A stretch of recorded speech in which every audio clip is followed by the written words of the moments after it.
અત્યારે પાકિસ્તાનમાં બધાને એમ જ છે કે ઇન્ડિયા વાળા હમણાં હુમલો કરશે ઇવન ઇન્ડિયામાં બધાને એમ છે કે આપણી પબ્લિક તૈયાર છે, નેતા તૈયાર છે, આર્મી તૈયાર છે, તો ધીંગાણું કેમ કરતા નથી? ભાઈ તોડમ તોડ કરે છે ને ઓલ સીએમ મીટિંગ ને ઓલ પાર્ટી મીટિંગ ને નગર મીટિંગ જ કરે છે.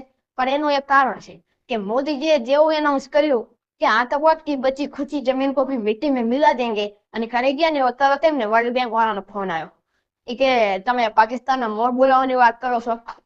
મોદીજી કે અમને પાકિસ્તાનનું નામે લીધું નથી. ઓલા કે અમને ઉલ્લુ બનાવો છો, અમને બધી ખબર પડે છે આતંકવાદ એટલે પાકિસ્તાન જ થાય. મોદીજી કે હોય અમારે મોરે મોરો દઈ દેવાનો છે. વર્લ્ડ બેંક વાળા કે જો તમે પાકિસ્તાન ઉપર હુમલો કર્યો અને એને કબજે કર્યું તો પાકિસ્તાનના બચાવતા તમારે કરવા પડશે.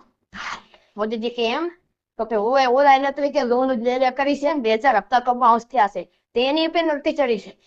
મોદીજી કે ઓહો એક મિનિટ એમ કરી મોદીજીએ ફોન કાપી નાખ્યો.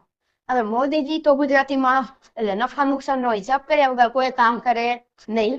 એટલે એ હવે બધાને ભેગા કરે છે ને પૂછે છે કે મોરો આપણે પાકિસ્તાન ઉપર કબજો કરીને રાખવું છે તો એના હપ્તા ભરવા પડશે, એ પછી વેચીને દારિયા ખાઈ લેવા છે.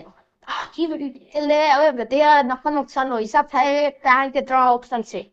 એક તો એને જો રાખીએ તો એના હપ્તા ભરવા પડે અને પાકિસ્તાનની પબ્લિકને ખવડાવવું પડે અને પાકિસ્તાનની પબ્લિકને ખાઈને અંગ્યા સિવાય બીજું કઈ આવડતું નથી એટલે એમાં નુકસાન છે. બીજું એક ઓપ્શન છે કે એને અડાણું મૂકી દઈએ તો અડાણું રાખવા ચાઇના સિવાય કોઈ તૈયાર નથી. ચાઇના તો આપણું દુશ્મન છે એટલે એમાંય નુકસાન છે. અને ત્રીજું ઓપ્શન છે કે એને વેચી મારીએ તો અફઘાનિસ્તાન સિવાય એનું કોઈ દર જ નથી.